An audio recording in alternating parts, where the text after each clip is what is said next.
지금 익힘장이 나왔습니다. 익힘장이 나와서 잠깐 소개만 드릴게요. 이 익힘장은 여러분 혹시 다른 보는 쌤들 익힘장 보셨어요? Don't Forget Me Not 해가지고 나오는 거? 그거 보신 적 없죠? 그것들은 아주 기초적인 것들입니다. 기초적인 것들이고, 그건 처음에 용어 알기 위해서 익히는 정도의 익힘장이에요. 그래서 그런 거 말고, 그런 것만 요번에 안 냈고, 요것만 하면 합격한 데는 크게 문제가 없을 정도로 익힘장을 이제 세 파트로 나눠 놨어요. 앞에 제가 수업 시간에 주는 두 문자 일부러 넣었고, 그 두 문자가 끝나면 두 번째, 우리 지금 수업 시간에 제가 하면서 복습용으로 쓸 겁니다.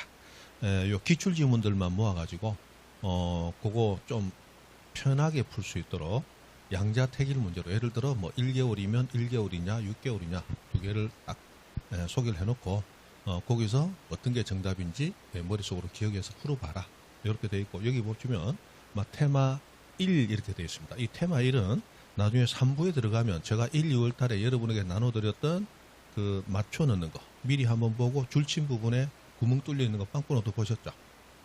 나눠드렸던 자료 본 적 있어요? 받아만 놓고 집에 가서, 그죠? 흐뭇하게, 마음만 흐뭇하게 있으면 안 되고 한번 보셔야 돼. 그걸 뒤에 넣어놨는데, 요 중간에 있는 기출 지문 그 파트가 테마 1 돼 있으면, 그게 나중에 뒤에 들어가면 등기부에서 테마 1을 찾으면 그 부분의 문제가 조금 다른 형태로 해서 빵꾸노트로 돼 있거든요. 그래서 나중에 집에 가셔서 복습하실 때, 이게 외워야 되는 거고 이게 중요하구나 라고 해서 그 기출 지문 한번 본 다음에 뒤에 3부의 빵꾸노트를 한번 보시면, 이것들이 내가 알아야 되는 것들이고, 이거 알면 합격할 수 있구나, 그렇게 생각하도록 그렇게 만들어 놓은 거예요. 그런데 그 중에 3부에 해당하는 것들은 대부분 여러분에게 거의 나눠드렸고, 요 2부에 있는 것들은 지금 수업 시간에 한 3분의 2 가까이는 제가 쓸 겁니다. 그래서 수업하면서 수업을 끝내고 복습용으로 조금 제가 소개를 드릴 테니까 그렇게 하시고, 수업에서만 봐도 충분하다 하시는 분은 이거 구입 안 하셔도 되고, 수업하는 거 말고도 내 집에서 보고 싶다 하시는 분은 구입하시면 됩니다. 아직 우리 학원에는 안 왔는데 제가 얘기를 해놓을게요. 됐습니다. 자, 이제 갑니다. 하도 익힘장이 요즘 유행을 해서 익힘장 만들어 달라고 요구가 많아서 힘들게 만들었습니다. 일이 많아요, 보는 애에서는. 자, 이 바탕색을 검정색에서 이 녹색으로 좀 바꿨습니다. 훨씬 좀 편합니까? 뭔지 모르죠? 검정색이 어땠든지 기억도 안 나거죠? 됐습니다. 자, 우리는 이제 등기법, 이제 마지막 정리를 하는 타임입니다. 자, 등기는 전체적인 절차가 이렇게 되어 있죠. 갑과 을이 매매, 법률행위하면 부동산의 권리가 넘어가야 돼. 그럼 우리 민법 186조는 법률행위로 인한 부동산 권리 변동은 뭐 해야 효력이 있다? 등기해야 효력이 있다. 그래서 등기를 해야 돼요.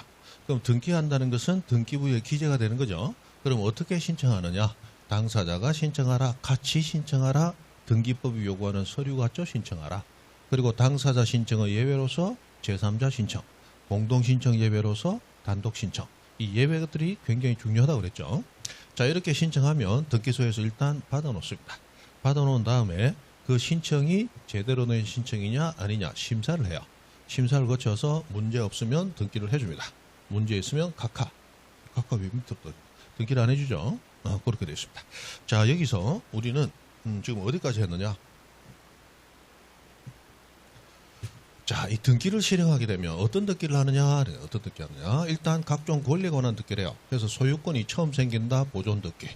그리고 소유권이 남에게 넘어간다, 이전 등기. 그리고 소유권을 제외한 용익물권 또는 담보물권. 그 다음에 기타 권리들 조금 있습니다. 자, 이런 권리들이 처음 생긴다, 설정 등기. 권리자가 바뀐다, 이전 등기. 그리고 그 등기된 내용에 문제가 있을 때 고쳐야 되겠죠. 그래서 고친다, 변경 등기. 또는 경정 등기라는 이름으로 고칩니다. 그리고 권리가 소멸하면 등기부에서 지운다, 말소 등기. 잘못 지운 게 있다면 다시 살려낸다, 말소, 회복 등기. 이런 등기들에 대해서 배우게 돼요. 그리고 부동산 하나에 등기부가 하나 있는 거죠. 그럼 부동산이 없어지면 등기부 둬야 된다, 등기부도 없어야 된다. 등기부도 없어야 되겠죠. 부동산 하나 있다, 등기부 하나 있다. 1부동산 1등기기록주의 이렇게 되어 있잖아. 그럼 부동산이 없으면 등기 기록도 없어야 됩니다. 그때 하는 등기를 부동산이 멸실해서 하는 등기, 멸실등기라는 이름으로 불러요. 멸실등기. 그 다음에 등기부에 등기할 때는 이렇게 번호를 붙입니다. 1번, 2번, 3번.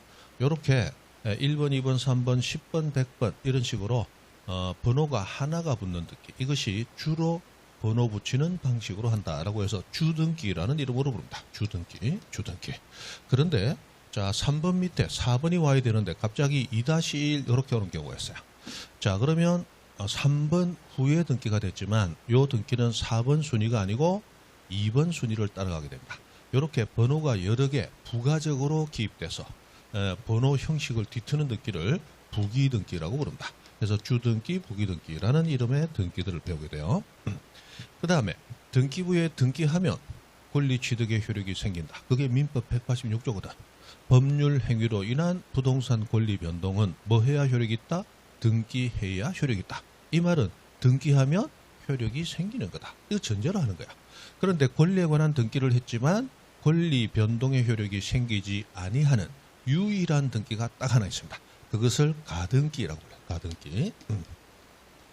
자, 해서 이런 형식의 등기 실행이 이루어진다는 얘기예요. 이것이 등기법 전체의 과정을 이렇게 보는 겁니다. 이 등기법 전체 과정이에요. 자, 그럼 우리는 여기서 어디까지 했느냐? 각하를 했고 소유권에 관한 등기까지 다 했습니다. 그럼 이제 남은 것이 요 등기들이 남았어요. 요 등기들. 오늘은 요것들을 정리하면서 끝낼 겁니다. 되죠? 실제로 시험에 나오는 것은 이쪽에서 우리 12문제 중 한 2문제에서 3문제 정도가 여기서 나옵니다. 그리고 각하부터 해서 요 등기 실행까지 여기서 8문제에서 9문제. 압도적으로 많은 문제가 이쪽에서 나온다는 얘기죠. 그죠? 가등기는 무조건 한 문제가 나옵니다. 최소 한 문제. 그리고 부기등기가 거의 한 문제 가까이 나옵니다. 부기등기. 그리고 용익 물권에서 기본 한 문제. 담보 물권에서 기본 한 문제. 그런 식으로 툭툭 나옵니다. 그리고 이 변경, 경정, 말소 회복, 멸시해서 여러분들은 이제 처음 듣는 이름들이 나왔겠지만 요것들 합쳐서 한 문제 정도가 나옵니다. 대충 그렇게 나오고 각하에서는 무조건 한 문제 이상 나오는 거죠. 해서 뭐 이렇게 이어져 가게 되어 있습니다. 그런가 보다. 자, 그럼 우리 저번 주에 했던 것 중에 가장 중요한 거 항상 시험에 나온다. 대표적으로 소유권 보존 등기와 가등기 그리고 각하 이 세 개는 막 그냥 무조건 시험에 나온다고 생각하시면 돼. 그죠? 등기법에서 마지막에 시간이 없어도 무조건 보고 가야 될 대표적인 파트들이야. 각하, 소유권 보존, 표정들이 썩어 있다 지금. 그죠? 기억난다 안 난다? 안 나지, 그죠? 기억이 날 리가 있나? 그거 지금 하러 가는 거야. 자, 그러면 우리 저번 주에 했던 것 중에 가장 중요했던 소유권 보존 등기 잠깐 복습 좀 하고 가죠. 이거 올해 또 나올 거니까. 자, 소유권의 보존은 소유권이 처음 생겼을 때 그걸 처음 취득한 거 무슨 취득? 원시 취득자가 하는 등기입니다. 그럼 원시 취득자가 저 건물을 지었기 때문에 하는 등기예요. 그럼 건물을 지은 자는 그 건물에 대한 법률 행위 한 거에 있다 없다? 없어. 건물을 내가 만든 사람이야. 그 건물이 존재했다면 내가 샀던 공짜로 받았던 뭔가 거래하는 행위가 있었겠지. 그러나 처음 만들었으니까 법률 행위, 즉 등기하게 되는 원인으로서의 법률 행위가 없어요. 그래서 보존 등기는 등기 원인이 없다. 그래서 등기 원인과 그 연월일 기재한다 안 한다? 기재하지 않는다. 이거 기본적으로 해야 됩니다. 지금 공부하시는 분들 보면 한 5월달까지는 1차만 한다. 그리고 6월달 가면 뭐 공법한다. 또 7월달 가면 뭐 중개사법 한다. 또 8, 9월달 가서 공시세법 한다. 이런 식으로 딱 잡아놓고 있는 분이 있습니다. 그분은 99.9% 내년에 또 옵니다. 또 와요. 왜냐하면 우리는 공부를 처음 접하는 법이라는 걸 공부하면서 급하게 머릿속에 우겨 넣거든요. 맞죠? 그럼 한 5월달까지 민법 개론 열심히 하면 어느 정도 아는 것 같습니다. 근데 6월달 한 달 다른 거 하느라고 안 보면 7월달에 보면 이게 뭐지? 또 그렇게 돼요. 그럼 그때 되면 이때 어떻게 하느냐? 불안하니까 다시 1차만 하게 됩니다. 결국 1년 동안 노력해서 1, 2차를 한꺼번에 끝을 내야 되는데 그렇게 못하고 1차만 하는 식으로 가게 돼요. 안타깝죠? 그런 공부를 하지 말라고 그래도 어디서 그런 정보가 도는지 또 그렇게 해요. 또 어떤 선생님은 또 자기 과목 하라고 또 그렇게 얘기하는 선생님도 일부 있어요. 그런 선생님은 자기 과목 점수는 나오게 해주되 시험은 떨어지게 만들어요. 그렇게 하면 안 돼. 그죠? 우리는 시험에 합격하기 위해서 온 거잖아. 그럼 전체적으로 합격하기 위해서는 이렇게 하라. 그게 맞죠? 저는 항상 얘기해요. 저는 2차 과목을 강의하지만 1, 2차를 같이 하시는 분들은 무조건 민법은 매일 10분이라도 보라. 매일 10분이라도. 그래서 민법을 하는 날은 민법 복습하는데 시간을 전력 두고 하라. 그리고 2차는 한 5월달까지는 수업 들으면 집에 가면 1시간만 복습하고 나머지는 다시 민법 복습하고 주말에도 민법 복습하고 개론 복습하라. 시간 날 때마다 1차부터 조져라. 1차가 어느 정도 자리를 잡아야 나중에 뒤에 들어가면 2차를 데리고 갈 수가 있어요. 1차 불합격하면 2차는 전혀 의미가 없거든요. 맞죠? 1차를 합격해 지금 어떻게 채점하는지도 몰라요? 알죠? 1차와 2차, 1차 두 과목, 2차 세 과목 이렇게 돼 있잖아. 1차 불합격이면 2차는 올 만점 받아도 전혀 의미 없어. 무조건 전부 불합격이야. 그런데 1차를 합격하면 2차는 불합격 되더라도 최소한 내년에는 1차를 면제를 해주죠. 맞죠? 그러니까 일단 1차를 합격해야 그때 2차가 의미가 있는 거야. 그래서 항상 1차에 먼저 신경 써라. 그런 얘기 하는 거야. 1차 신경 써라. 근데 요즘 보면 뭐 공법 선생님도 공법 중요하니까 공법. 요즘 또 합격하려면 중개사법 고득점 해야 되니까 중개사법. 그럼 1차는 언제 하라고? 그런 식의 이 설명하시는 분들 설명 들으면 내년에 또 하게 돼 있어요. 제 말 듣고 하세요. 그래서 지금 공시세법 하라 얘기한다 안 한다? 안 하잖아. 합격하려면 뭐부터 조져야 된다. 1차부터 조져. 그래서 쉬는 날 1차 한다. 그리고 오늘 같은 날도 2차 과목은 이 복습 시간을 줄이고 그 남는 시간에 1차 특히 민법을 다시 봐라. 왜냐하면 민법은 우리 등기법을 해도 민법 얘기들이 엄청 등장합니다. 나중에 중개사법 가면 중개 실무에서도 민법의 대부분 판례들이 막 나와 시험은. 맞죠? 그렇다고 그리고 공법 가도 민법에서 배웠던 용어들이 또 그대로 많이 등장합니다. 맞죠? 그렇게 되어 있어요. 그렇게 되어 있기 때문에 그래서 민법이 중요한 게 그것 때문에요. 민법은 문어발이단 말이에요. 민법은 지 혼자 존재한다. 다른 법과 다 연결점을 가지고 있다. 연결점을 가지고 있어. 그래서 민법이 중요하다고 얘기하는 거야. 민법도 다른 법도 똑같이 2.5점이야. 한 문제 2.5점이라고. 배점은 똑같아요. 그런데도 불구하고 민법이 중요한 이유는 뭐 때문이다. 민법을 잘하면 다른 법을 덩달아 잘하게 된다. 거꾸로 민법이 엉망이면 다른 법도 같이 엉망일 가능성이 높다는 거야. 그래서 민법 하는 거야. 그죠? 똑같은 법이야. 민법도 그냥 법이고 등기법도 법이야. 똑같은 법이라고. 둘이 동등해요. 민법에서 이 얘기 하더라도 등기법 가면 민법 웃기는 소리 하지 마. 등기법은 이렇게 하라고 정해놨어. 그럼 그렇게 가는 거야. 똑같은 법이야. 그런데 시험에서의 중요도는 민법이 훨씬 중요하다. 중개사 시험 과목의 특성상. 그래서 민법 하는 거야. 그래서 민법을 제대로 해놓으면 다른 법 할 때도 굉장히 수월한 것이고 민법이 제대로 안 돼 있으면 전부가 불안해지기 때문에 그래서 민법은 매일같이 10분이라도 보라는 거야. 법을 전공하는 사람들에서는 이 법적 사고, 영어로 리갈 마인드 얘기하거든요. 이 영어 얘기를 해야 좀 믿겨. 한글로만 하면 잘 안 믿겨. 사람들이 영어로 해야 그럴듯한가 보다라고 이 오해들을 많이 한단 말이에요. 그래서 요즘 법대 자체가 이제 없었지만 로스쿨로 바뀌었기 때문에 거기 가면 항상 하는 얘기가 리갈 마인드. 항상 리갈 마인드. 법적 사고를 머릿속에 상식적으로 가져야 된다. 그러기 위해서는 매일같이 법을 봐야 돼. 특히 민법. 매일같이 보라는 거야. 익숙해지라는 거야. 익숙해지면 그게 2달, 석 달 지나고 나면 나도 모르게 민법 전체가 굉장히 익숙해져 있어요. 10분씩 보는데 진도를 정해서 오늘 이만큼 봤으니까 내일 10분 요만큼 봐야죠. 그게 아니고 오늘 여러분 이 공부하시다가 등기부 공부하다가 이거 나왔는데 기억 잘 안 나. 그럼 집에 가서 민법 그 부분만 한 10분 찾아보라는 거야. 그리고 오늘 연관되는 거 없으면 그냥 가만히 생각하다가 내가 찾아보고 싶은 분야 그 분야 한번 찾아보는 거야. 그러니까 민법을 익숙하게 하는 거야. 연이어서 공부해서 복습하는 게 아니고 그냥 익숙하게 하는 거야. 그게 하루 10분씩만 해도 한 2달 지나면 민법을 공부할 때 벌써 탁 달라져 있는 걸 느낄 거야. 그렇다. 됐다. 자, 보존 느낌. 등기 원인과 연후를 기재하지 않는다.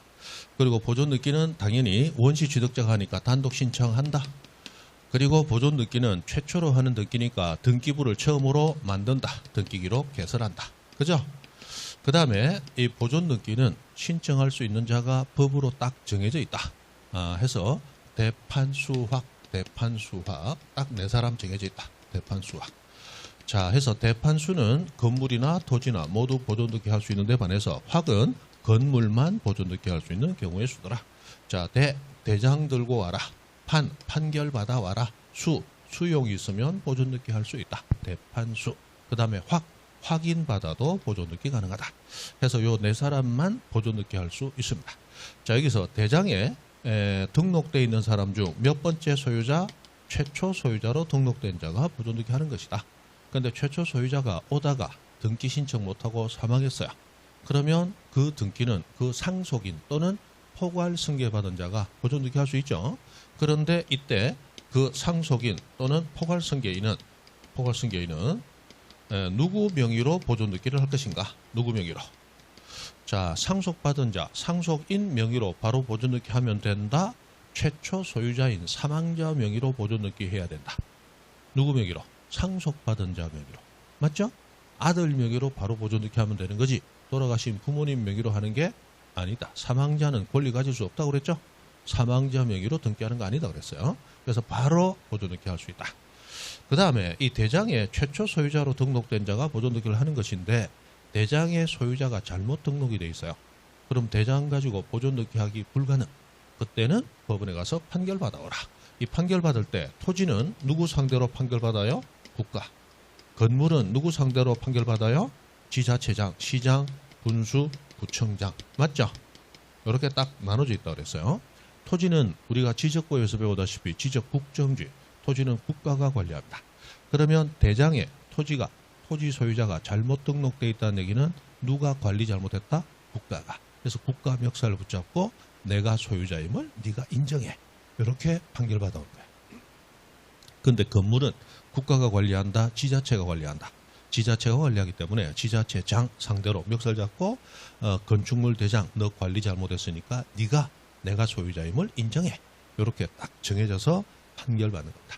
요거 뭐 엄청 자주 나왔다고 그랬어요. 그죠? 토지는 시군구청장 상대 틀렸고 건물은 국가 상대 틀렸고 계속 이렇게 돌아가면서 나오는 거예요. 그리고 수용은 원시취득의 법적 효력을 가진다고 그랬죠? 그래서 보존 등기 하는 것인데 수용된 부동산이 미등기 부동산이라면 보존 등기를 해요. 그러나 이미 등기되어 있는 부동산을 수용했을 때는 단순히 이전 등기하자 이렇게 한다고 했어요. 그래서 수용 원인 이전 등기 절차도 우리가 따로 배웠어요. 그 다음에 확인만 받아서 보존 등기 할 수 있는데 이 건물의 경우는 확인만 받아도 가능합니다. 자, 토지는 국가를 상대로 판결을 받아야 보존 등기 가능한데 건물은 시군구청장 상대로 판결을 받아도 되고 시군구청장 상대로 확인만 받아도 됩니다. 그래서 건물은 조금 평이하게 보존 등기 할 수 있도록 특례를 인정해주고 있어요. 그죠? 이런 것들이 내용도 얼마 안 되잖아. 여기서 거의 한 문제가 나오고 있습니다. 얼마나 보존 등기는 유익한데요. 그죠? 정말 좋은데요. 됐다.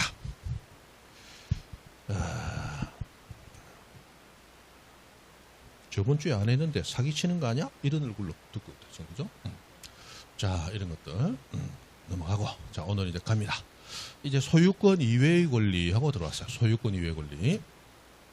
자, 소유권을 제외하면 나머지 권리들은 사실은 잡권리들입니다. 우리 민법에서도 처음에 물권편 들어가면 물권에서 물권에 대한 가장 기본적인 얘기들 물권 법정주의라든지 일물일권주의라든지 또는 민법 186, 187조 이런 얘기들 하다가 이제 물권의 분류를 배웁니다. 그래서 점유권과 나머지 권리들 맞죠? 근데 점유권은 굉장히 독특한 권리이기 때문에 점유권을 먼저 배워. 그러고 나면 뭘 배우느냐? 소유권과 제한물권을 배웁니다. 자, 제한물권은 용익물권, 담보물권이 있죠.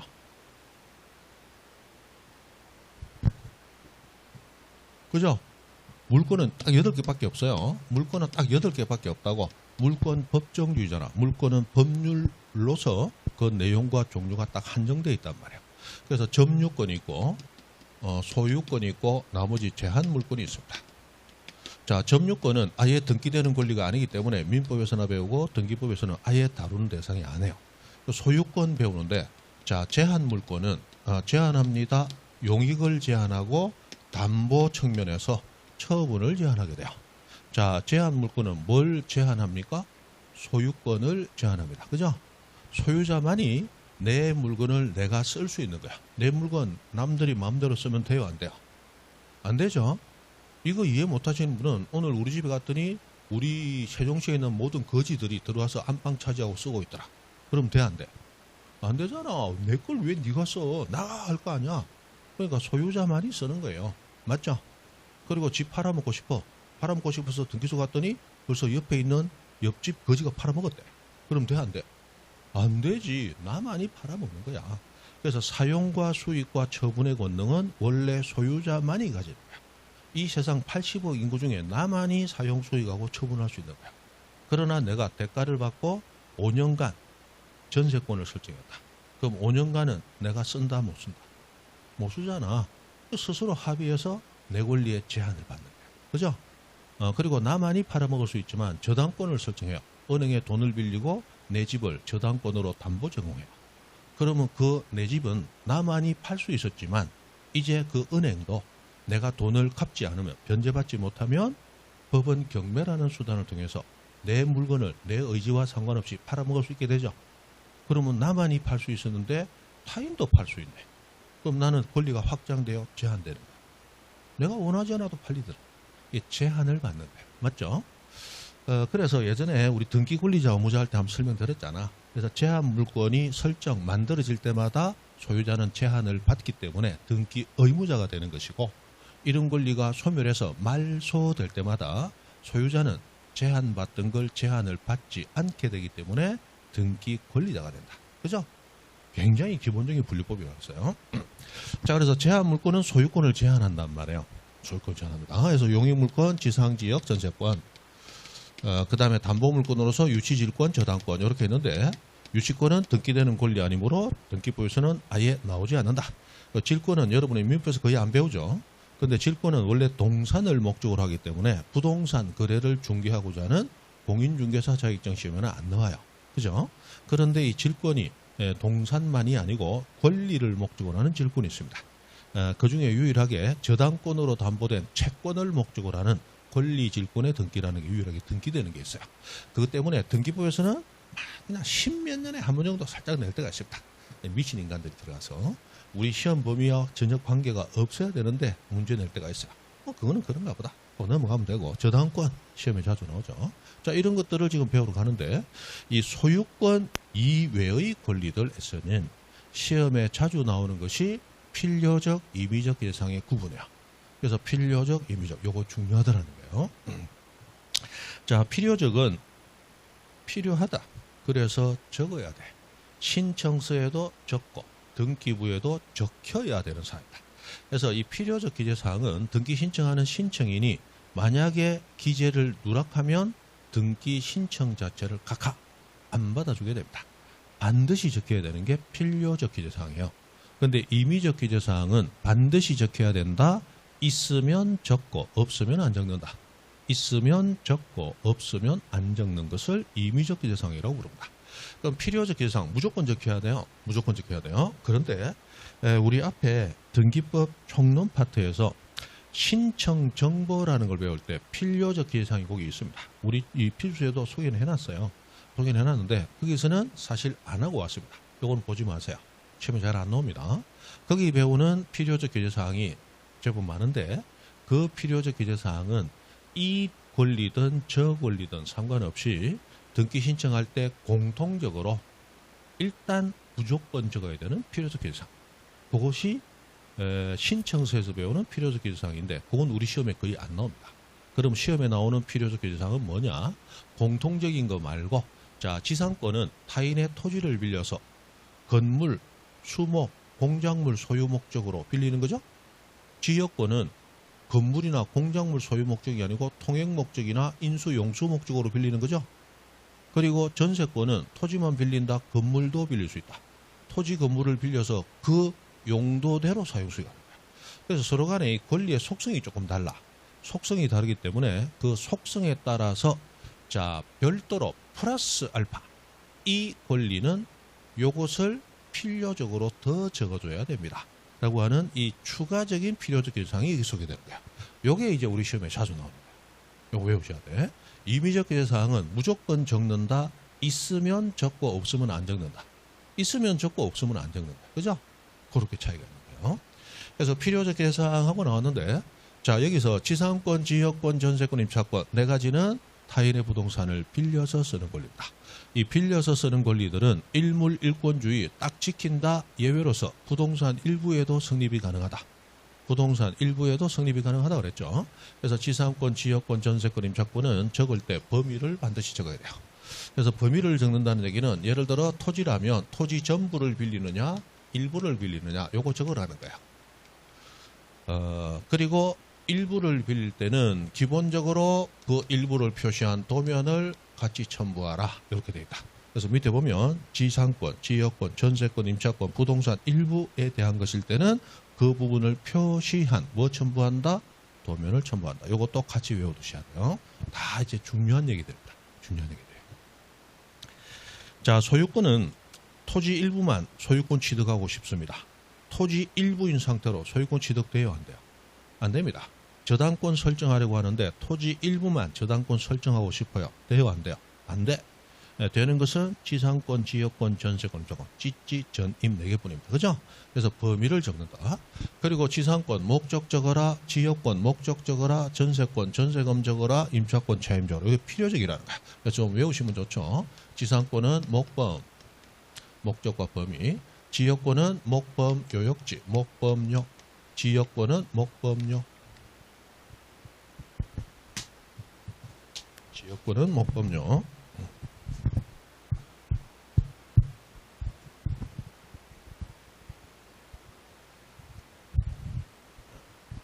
자, 그 다음에 전세권은 전범, 임차권은 차범 이렇게 되어 있습니다. 임차권은 차범, 목범, 목범요, 전범, 차범. 전세권은 전범, 임차권은 차범, 전세권은 전범, 임차권은 차범. 그죠? 범은 뭐예요? 범위. 목범, 목범요, 전범, 차범. 그렇게 외웁니다. 그죠? 자꾸 외우세요. 자, 이렇게 되어 있다. 그 다음에 저당권은 채권 없는 저당권은 존재할 수 없어. 채권액을 적고 채무자 누구인지 적어야 돼. 채. 근데 근저당은 채권액이에요? 최고액이에요? 최고액과 채무자를 적는다. 최채. 뭐 이런 식으로 해서 일단 외우세요. 오늘도 올해도 시험에서 여러분 만날 가능성이 높은 것들이니까. 그리고 임의적 기재사항은 굉장히 좀 복잡하게 적어놨습니다. 이 임의적 기재사항은 여태까지는 이렇게 어렵게 나온 적이 없었는데 최근에 작년이죠.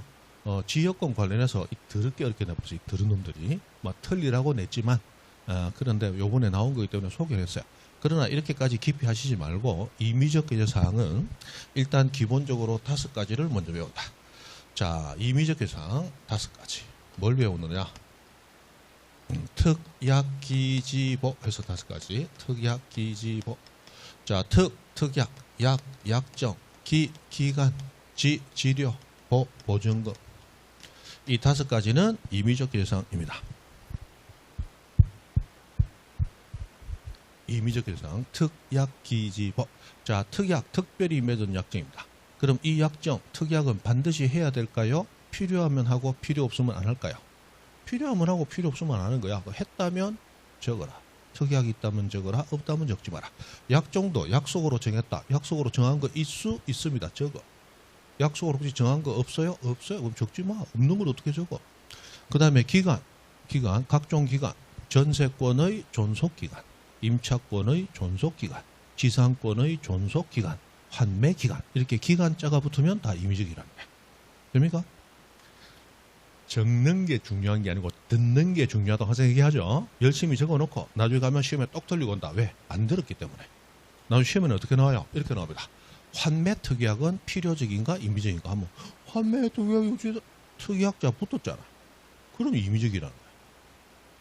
무슨 얘기 되죠? 자, 갑의 사망으로 인하여 전세권이 소멸한다는 권리 소멸의 약정을 등기합니다. 필요적 임의적. 약정 붙었으니까 임의적이라는 거야. 맞죠? 이걸 알고 적어야지. 막 적는다고 막 적으면서 뭐라 하면 조용히 해. 속으로 그냥 성질 나가지고 막 적는데 막 글자 잘못 적을까 싶고 이런데 막 자꾸 얘기한다고. 듣기 싫어.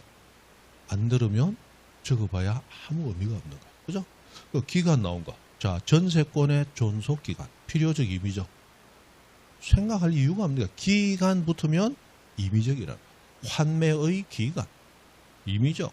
임차권의 존속기간. 임의적. 그럼 붙으면 다 임의적이라는 거야. 그 다음에 지료는 지상권에 있어서 지료, 토지 사용 대가로 지급하는, 그죠?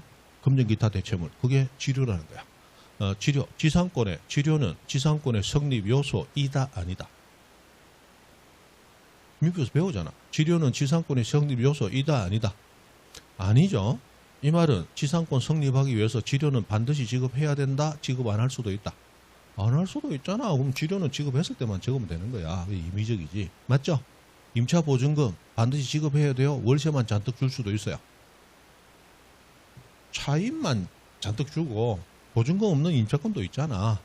그러니까 보증금은 기본적으로 임의적이라는 거예요. 그죠? 그래서 특약기지보 이것이 사실은 이 임의적 거래사항의 거의 90% 이상을 차지하는 것인데 작년에 희한하게 뭐 지역권의 지료는 약정을 하더라도 등기 자체가 되도록 규정이 없어요. 그런데 그것까지 우리 보고 알아내라면 그건 말이 안 되죠. 틀리라고 내는 문제다 생각하시고 특약기지보 그 정도 갑니다. 나와요. 자, 지상권 가봅니다. 자, 지상권은 뭐 등기는 이렇게 됩니다. 그래서 뭐 하도 공부하시는 분들이 등기부를 봐야 뭔가 좀 눈에 들어오는 게 있다 그래서 소개를 했어요. 근데 등기부 본다고 등기부를 외워서 뭐 시험 뭐 문제 맞췄다 하는 분들 일부 있더라고. 참 불행합니다. 그죠? 그래요. 이걸 어떻게 일일이 다 보고 공부하는 그 시간에 그냥 외우겠다. 뭐 아까 목범하면 끝나는 거. 이거 보면서 목적과 범위가 이거 하려면 이걸 보면서 얼마나 오래 봐야 돼. 됐어요. 자, 지상권은 여러분들 민법에서 배울 때도 그 존속기간이 이 견고한 건축물은 최소 30년 이상이에요. 그죠? 석조, 석회조, 연화조 이렇게 기타 견고한 건축물은 최소 30년 이상, 일반 건축물도 최소 15년 이상, 공작물 최소 5년 이상 이렇게 돼 있어요. 그러면 견고한 건축물 30년 이상 되어 있는데 그러면 상한선은 없느냐? 상한선이 있다 없다? 없다. 그래서 지상권은 영구 무한의 기간도 가능하고 불확정된 기간도 가능하다. 짧지만 않으면 된다는 거예요. 그죠? 그 다음에 구분지상권하고 나오는데 자 여기서 우리 토지가 하나 있습니다. 이 갑이 소유해요. 그럼 갑이 다 사용 수익하는 게 맞단 말이에요. 그러나 A가 와서 요만큼 빌려 쓰고 있습니다. 지상권. 그런데 비어있는 부분은 갑이 다 써도 되고 다른 사람에게 또 빌려줘도 되겠죠. 그래서 B에게 요만큼 또 지상권 설정해서 빌려줬습니다. 요만큼은 갑이 쓰면 되겠네. 그런데 C가 와서 빌려달라 해서 C에게는 전세권 설정해줬습니다. 자, 이렇게 겹치지만 않는다면 지상권, 지역권, 전세권, 임차권은 한 필지 토지에 하나만 있을 수 있다. 여러 개도 있을 수 있다. 여러 개도 있을 수 있죠. 그렇죠? 자, 그래서 이 지상권, 전세권, 이 지상권 같은 경우들은 기본적으로 토지 자체를 빌리는 거예요. 그런데 한전에서 철탑을 설치하려고 합니다. 철탑. 그래서 철탑을 설치하는데 이 철탑을 이 땅에 설치하고 그리고 이 땅에 철탑을 설치하면서 철탑 설치되는 땅은 땅 자체를 빌려야 되겠죠? 그래서 지상권이나 전세권 설정해서 빌렸어요. 그런데 철탑 사이는 고압 송전선이 이렇게 지나가더라는 거예요. 그럼 고압 송전선이 지나가는데 내 땅 위를 지나가고 있습니다. 그럼 내 땅 위니까 땅 자체가 아니니까 마음대로 지나가도 돼요? 민법에서 토지의 소유권은 정당한 이익이 미치는 범위 내에서 토지의 상하에 미친다. 배우셨죠? 그래서 지상의 일정 공간까지, 지하의 일정 공간까지는 내 소유권의 범위가 미치는 거야. 맞죠? 그러나 내가 사용할 수 있는 범위 내여야 돼. 그래서 저 하늘에 비행기가 지나가는데 다 꼬라보고 내 땅 위네 하고 세워놓고 땅 위 지나가는 가격 내나 이건 안 된다는 거야. 그 정도 높이는 내가 사용을 안 하니까. 그럼 그 높이는 어느 정도 될 것인가? 그거는 문명의 발달에 따라 달라지는 거기 때문에 정해진 높이는 없어요. 대충 그런 건데 자 여기 보니까 이 땅 위에서 대략 20m 되는 부분에서 30m 되는 부분 사이에 이 10m만 써도 고압 송전선이 지나가겠더라는 거야. 그렇다면 이 가운데 있는 땅은 땅 자체는 한전이 빌릴 필요 없고 소유자가 쓰세요. 그 땅 위에 20m 공간에서부터 30m 공간까지 사이에 있는 10m 공간만 빌려 쓰고 싶습니다. 그때 설정하는 권리가 구분지상권이다. 그죠? 지상의 공간만 빌리는 거야. 땅 자체를 빌리는 게 아니야. 맞죠? 또는 도로공사에서 당신 땅 밑으로 20m 밑에서 40m 사이에 지하 도로를 뚫으려고 합니다. 지하 도로 뚫을 거니까 저렴하게 빌려주세요. 땅은 당신 쓰시고 그렇게 빌리는 게 무슨 지상권? 구분지상권이다 이 말이에요. 그럼 땅 자체도 겹치지만 않으면 여러 개의 지상, 지역, 전세권 설정이 가능하죠. 그렇다면 구분지상권도 똑같더라는 거예요. 그럼 30m부터 위에 40m까지는 여기 10m는 아무도 안 빌리네. 그건 또 다른 사람이 빌렸을 수도 있더라는 거예요. 그래서 구분지상권도 일반 지상권, 전세권처럼 겹치지만 않는다면 여러 개의 구분지상권 존재할 수 있다. 그죠? 그게 기본이에요. 그래서 범위가 다르다면 여러 개의 구분지상권도 가능하고 지상권도 범위가 다르다면 여러 개 가능하죠. 그렇게 되어 있다는 거. 그런 얘기. 그 다음 밑에 당구장 표시되어 있는 것은 보지 마세요. 그건 안 봐도 됩니다. 안 넣은 지가 이미 10여 년 됐는데 내년부터는 뺄까 싶습니다. 됐어요. 그 다음에 지역권으로 넘어갑니다. 자, 여러분이 민법에서 배우면 지상권 중요하고 전세권 더 중요하고 지역권은 사실 중요도가 굉장히 좀 덜하죠. 문제 좀 그럴걸. 그러나 등기법에서는 지역권도 중요합니다. 사실 지상권은 우리 등기법 시험에서 문제가 나오면 지상권 5개 지문 가운데 거의 3개 이상 4개 정도는 민법 지문이에요. 그래서 요즘 지상권 잘 안 냅니다. 그럼 뭘 내느냐? 지역권을 조금 자주 내요. 지역권은 등기 절차 규정만 가지고도 서너 개가 나오거든요. 그래서 민법에서 쓰는 법률 규정은 한두 개만 가져오면 돼. 그래서 지역권을 오히려 등기 출제하는 사람들은 선호해요. 그래서 지역권 등기가 중요한데, 자, 지역권은 이렇다. 지금 여기 도로가 있습니다. 그 도로 옆에 인접한 대박난 토지가 있고 그 뒤에 붙어 있는 똥박, 이거 맹지다, 맹지. 똥박 났죠?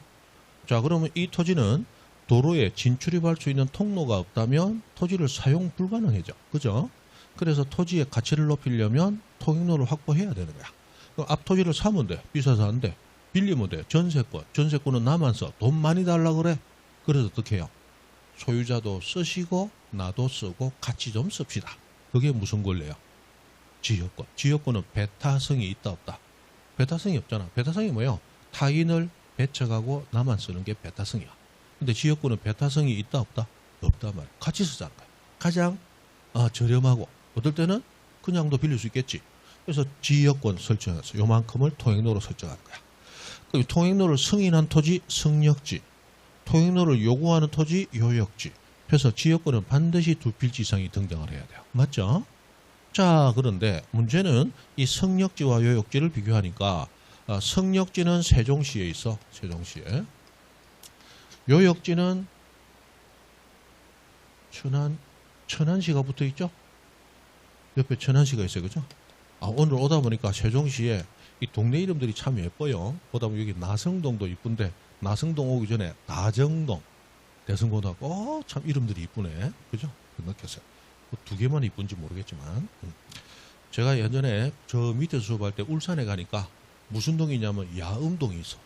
어우, 야음을 틈타서 무슨 일이 벌어질지 몰라. 그런 동도 있어요. 야음동. 아우, 됐어요. 자, 그래서 세종시, 천안시가 있어요. 그러면 세종시에 있는 부동산은 세종시 등기소예요. 천안시에 있는 부동산은 천안시 등기소예요. 이 관할이 다르더라는 거예요. 그럼 2개 겹쳐 있네. 어디다 신청을 할 것이냐. 그래서 지역권의 관할 등기소는 실제로 이용되는 땅을 관할하는 등기소. 어디? 승역지 등기소가 관할권을 가져요. 그래서 지역권 등기는 어디에 신청을 하느냐? 관할 등기소가 무슨 지니까? 승역지가 관할 등기소니까 승역지 등기소에 신청하게 됩니다. 됩니까? 자, 실제로 통행로가 어디 있어요? 승역지에 있잖아. 용수한다면 물을 끌어오잖아. 물 끌어오기 위해서 쓰는 토지가 무슨 토지? 승역지잖아. 그 승역지 등기소가 관할권을 가진다. 그래서 승역지 등기소에 신청하게 됩니다. 됩니까? 그러면 1부동산 1등기 기록이니까 승역지 등기부가 있고 요역지도 등기부가 있어요. 그러면 승역지 등기부에는 신청으로 지역권 등기가 됐네요. 그러면 요역지에도 지역권이 있어서 요 토지를 이만큼 쓸 수 있습니다라고 지역권이 있다는 뜻을 등기해 줘야 될 거 아니에요. 맞죠? 그러면 요역지의 지역권 등기는 신청했어요, 안 했어요? 안 했죠. 등기관이 직권으로 등기를 해주도록 돼 있단 말이에요. 그래서 보시면 승역지 등기부에는 신청으로 지역권 등기를 하고 요역지 등기부에는 신청이 없었어도 등기관이 알아서 그걸 뭐라고 해요? 직권. 신청이 없어도 알아서 그렇게 등기를 해주는 거예요. 자, 그 다음에 이 성역지 등기부에는 요만큼 통행로를 이용해서 가치가 정대되는 토지가 맹지가 요역지 요것도 있지만 옆에 보니까 요 토지도 맹지네. 그러면 이 통행로를 이용하는 게 요 토지인지 저 토지인지 확실히 기재해야 되겠다. 대충 넘어가도 되겠다. 확실히 기재해야지.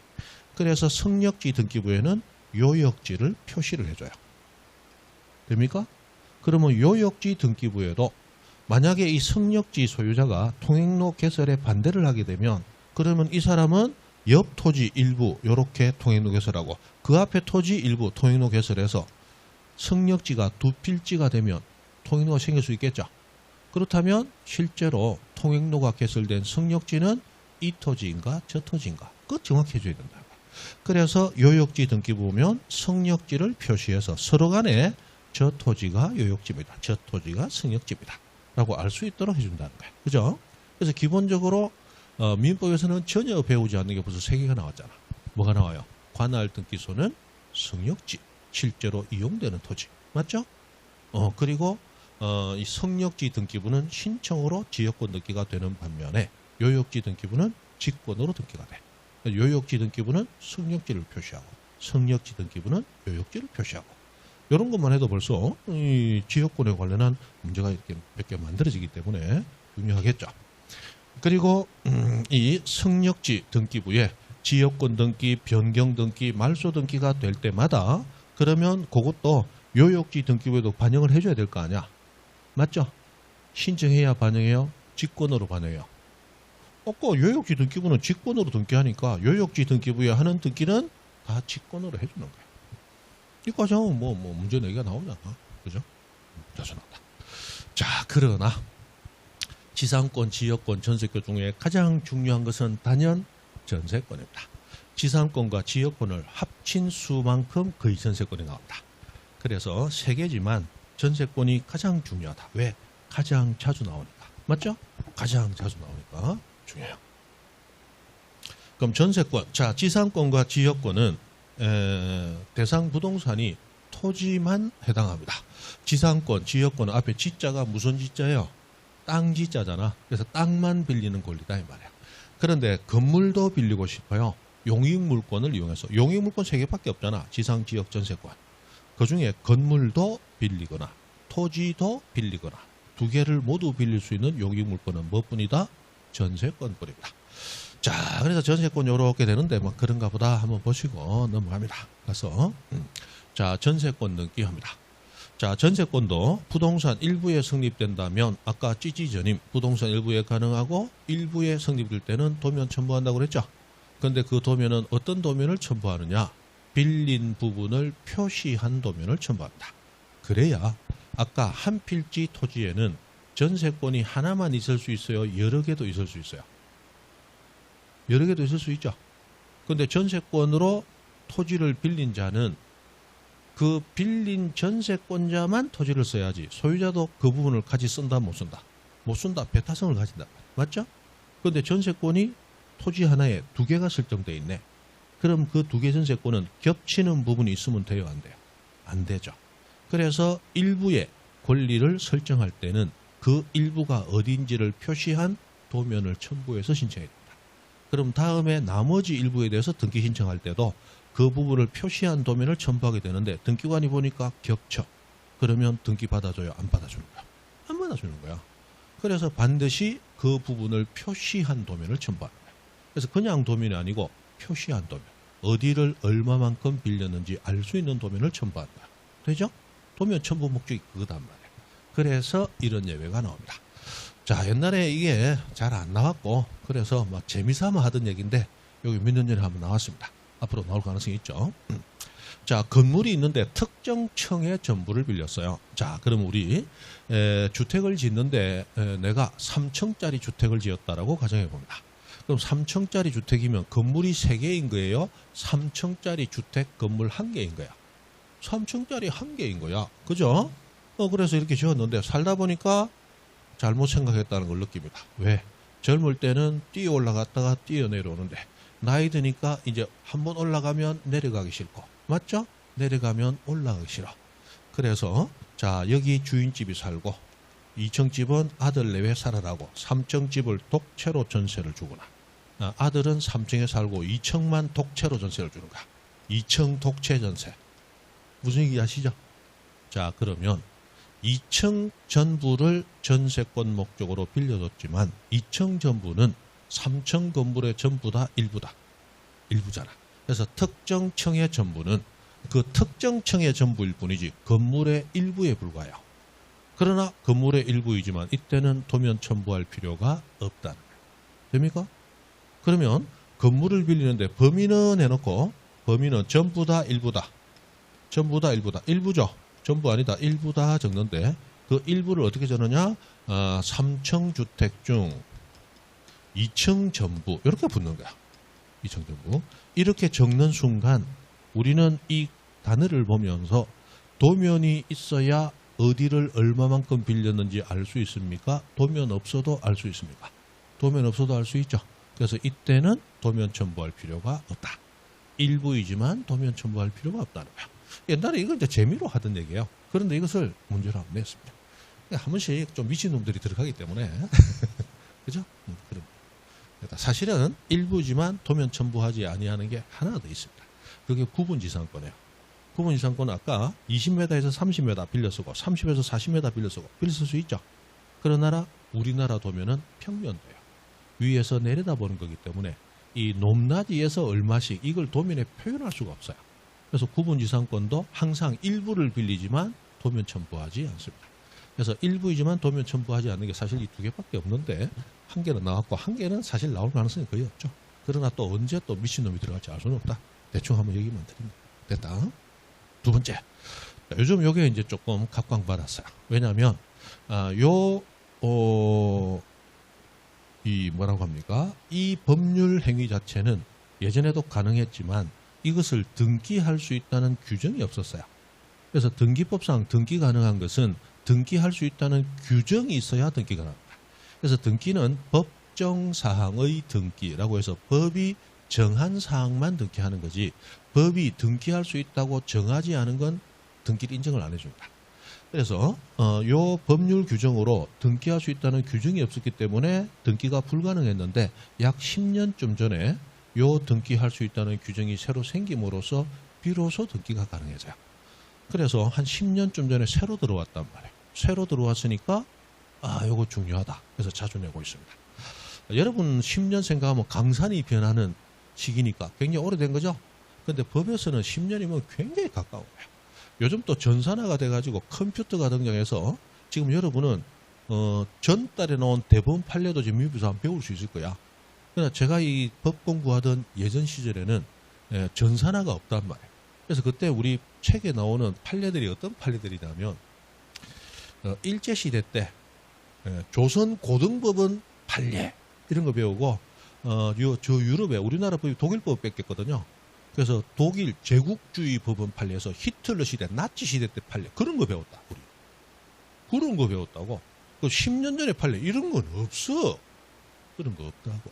그러니까 10년 전 판례 등장했다. 따끈따끈한 신상이다. 정말로 그런 거예요.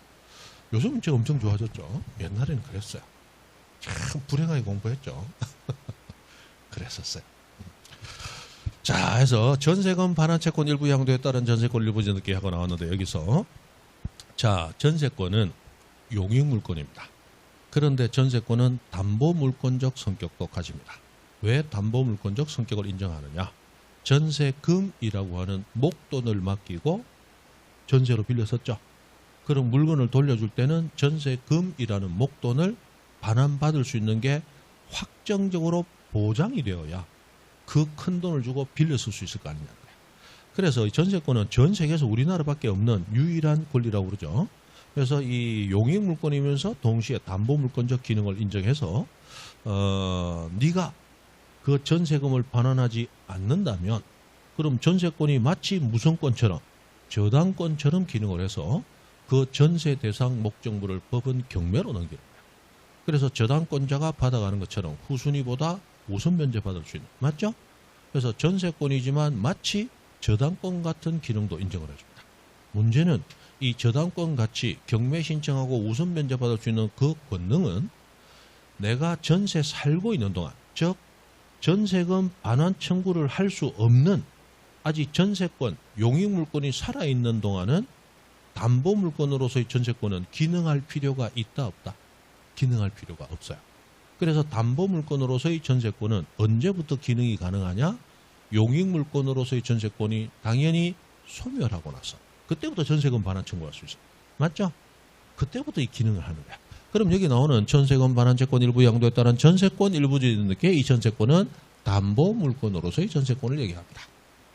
그래서 이 권리에 이전 등기를 한다라고 하기 위해서는 일단 용익물권은 살아있어야 돼요? 죽어야 돼요? 죽어야 돼. 그래서 전세권 소멸 후에만 가능하다. 이런 내용인데 이 전세권은 용익물권 얘기하는 겁니다. 조금 까다롭죠? 그럼 이게 무슨 얘기냐? 이런 얘기입니다. 자, 가배부동산에 을이 전세권 설정해서 뭐 2억 하고 걸어놨습니다.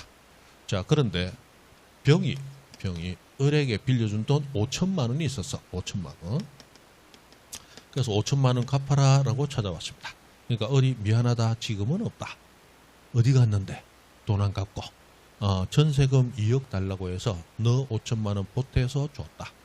그럼 5천만 원 언제 갚을 건데 전세권 존속기간이 만료되면 가만 떼서 2억 받을 거잖아. 받으면 그때 너한테 5천 줄게 라고 얘기합니다. 그러니까 을이 뭐라고 얘기하냐, 병이 뭐라고 하냐, 너 이전에도 내가 5천만 원 갚아라 했더니 그때 전세금 줬으니까 받으면 줄게 하더니 새 전세 얻으면서 그 돈 또 썼다 했잖아. 그러면 너 전세 끝나면 다른 데 또 전세 또 얻을 거잖아. 그럼 그때 또 썼다고 또 안 줄 거잖아. 나 너 못 믿어. 그러니까 갚아. 그럼 어떻게 하라고? 지금 전세 사는데 어떻게 하라고? 그러니까 병이 을한테 얘기합니다. 자, 네가 가백에 받을 전세금 반환채권 2억 반환채권 중에 5천만 원 반환채권은 나한테 양도를 해.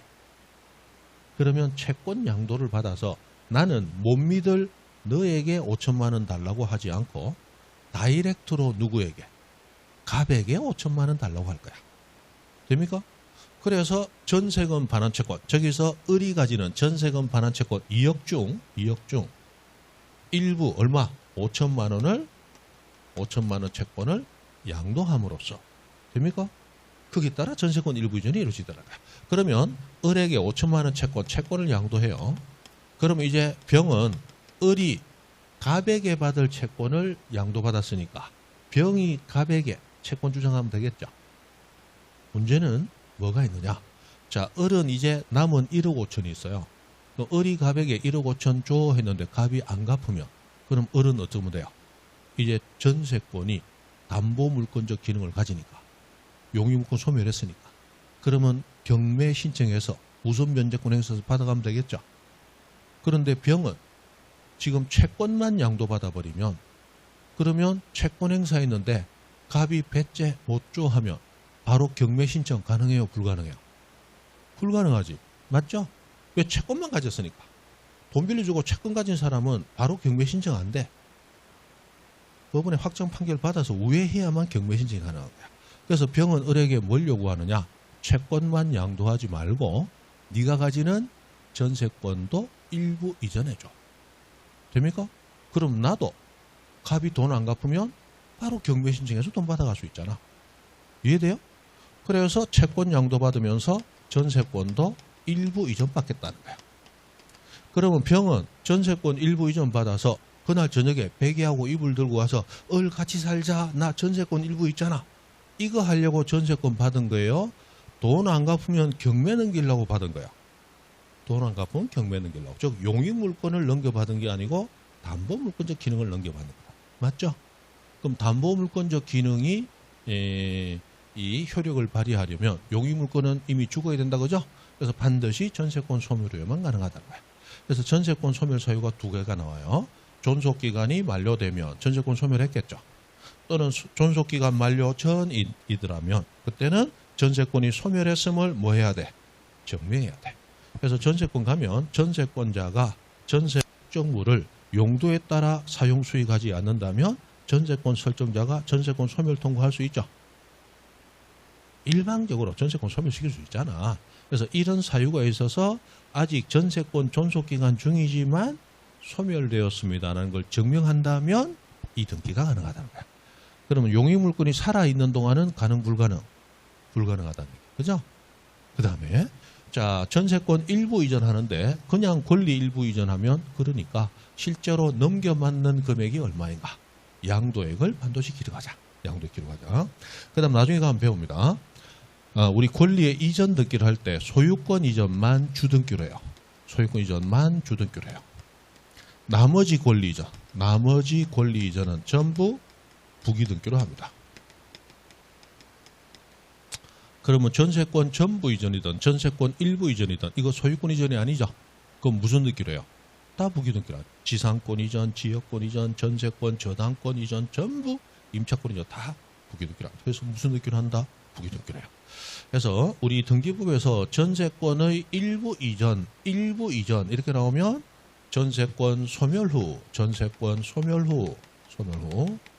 그리고 부양 부기등기로 하고 양도액 기록해. 이렇게 해보세요. 전세권 소멸 후 부양. 자, 여러분 부모님이 누구의 집에 전세 살고 계시다가 전세권이 소멸했습니다. 그리고 길바닥에 나앉게 생겼습니다. 그러면 여러분은 텐트 사 드려야 됩니까? 우리 집에 모셔야 됩니까? 우리 집에 모셔야지, 맞죠? 어떤 사람은 뭐 텐트도 아까워서 그냥 은박지만 사다 드린다 이런 인간도 있던데, 그죠? 전세권 소멸하면 부모님을 내가 부양하는 거, 부기등기하고 양도액을 기록한다. 어쨌든 외우라는 거예요, 그죠? 외워야 된다. 자꾸 외워야 된다. 우리는 시험을 준비하러 가기 때문에 외워서 가야 된다. 이해만 한다고 되는 게 아니에요. 여러분 이거 이해했다. 나중에 문제 나왔다. 그러면 우리 양 선생이 그림 이렇게 그려가지고 이렇게 했다 하고 풀면 5분 가고, 그죠? 5분 가고 한 문제 풀 동안 5문제 풀 시간을 쓰게 되면 그럼 떨어지는 거야. 그러니까 뭐하라? 외운다. 전세권 일부 이전 나오는 순간 소멸 후 부양. 그럼 문제가 어떻게 나오냐? 이렇게 나와요. 전세권 반환채권 일부 양도에 따른 전세권 일부 이전 등기는 전세권 소멸하기 전에 가능하며. 그냥 이리 나오는 거야. 틀렸다. 맞죠? 양도액은 기록할 필요가 없다. 틀렸다. 부기등기로 하여야 한다. 나와야 되는데 주등기로 한다. 틀렸다. 그냥 그렇게 나오니까 그냥 외우는 거예요. 자, 10분 쉽니다.